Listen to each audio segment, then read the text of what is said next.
Upon joining the Los Angeles Clippers, Nicolas Batum has seemingly revived his NBA career, embracing his new role as a 5th or 6th option as he grows older. To the surprise of many, even myself, Batum has been a high minute getter and a consistent starter for LA, and his all-around ability to provide a little bit of everything for the Clips makes him one of their few actually reliable players. This year has been the closest Batum has ever gotten to a championship, and as he experiences all of this extraordinary success, it's important to remember just how he got here, and who exactly he does this all for. What's up guys, Kogostomus here, and today we'll be diving into the tragic life story of Nicolas Batum. Of course, don't forget to subscribe to the channel if you enjoy my videos. And with that, let's get into this story. Nicolas Batum was born on December 14th, 1988, to parents Sylvia and Richard Batum. He grew up in Les Sceaux, France, where his father played for the area's local professional basketball team. Of course, this wasn't the biggest league in the world, but one particular game would end up being unforgettable. The year was 1991. Batum was only 2 years old. His sister, Pauline, was only 2 months old. As per usual, both he and his mother sat in attendance as they cheered on Richard. Known for being a bruising power forward, he simply was doing what he did best when, on one play, he charged into the lane and drew a foul. 2 shots. Richard walked up to the free throw line, took a few breaths, and then stumbled and collapsed to the ground. It wasn't long before Batum's father was pronounced dead.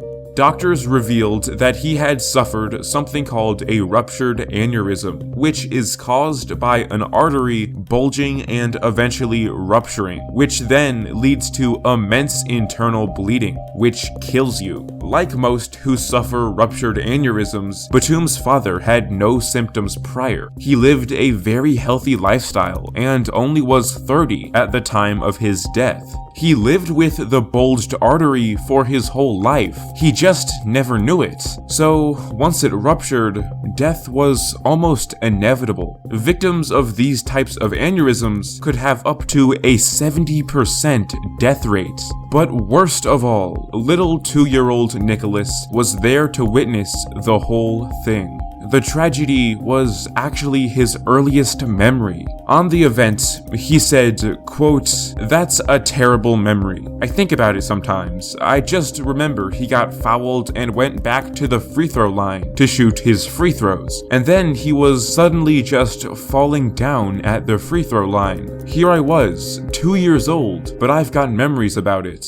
But the moment also sparked a fire in little Nicolas. He never expected to be an NBA player, but he did feel an obligation to pursue the sport of basketball and finish off what his dad had started. He would later go on to say, quote, "I started playing very early. I felt like I had to do something in basketball to finish it. I had to do something for him. He was a basketball player, and so I have to do it too. I would talk about it when I was a kid. At school, people would ask me, 'What do you want to do when you become a grown man?' I want to play basketball. That's it. That's all I want to do. But now it's good for me to be in the NBA because I know he's proud of me and watching down on me." Motivated by his late father, Batum became a basketball prodigy in France, playing in amateur leagues by 13 years old and playing a professional ball in the French league by only 16. By the year 2008, many assumed that this guy was a lock to make the NBA. But just 10 days before the draft, he failed what is known as a stress test, and this usually only happens if there's something wrong with your heart.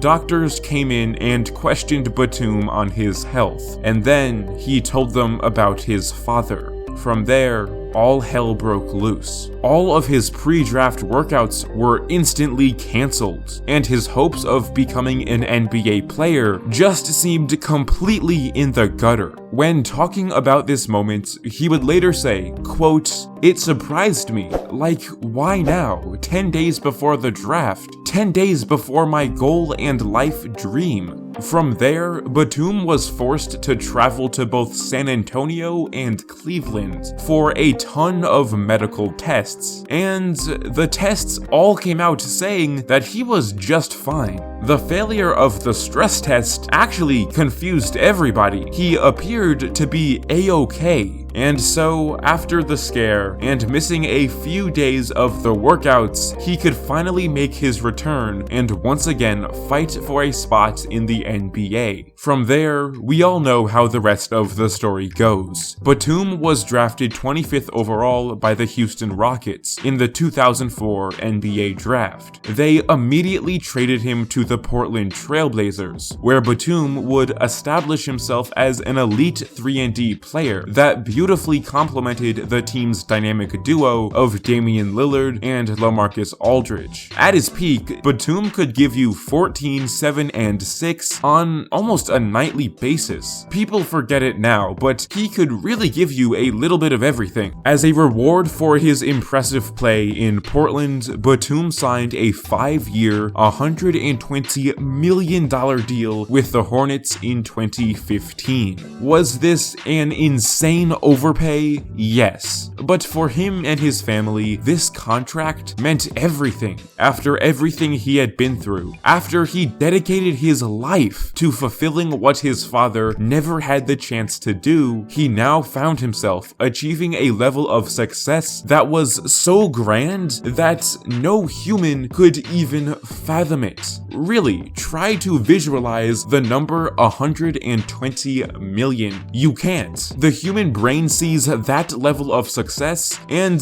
literally malfunctions. Right now, at this moment in time with the Clippers, he's already gotten closer to a championship than he ever has in his career. And if that 120 million wasn't a sweet enough deal, perhaps the man can cap off his story with a ring alongside all the cash. And so, there it is, the tragic life story of Nicolas Batum, and what motivated him to become the veteran ball player that he is today. If you found this video informative or enjoyed it in any way, then please be sure to subscribe. It really helps out smaller creators like myself. And with that, stay safe out there.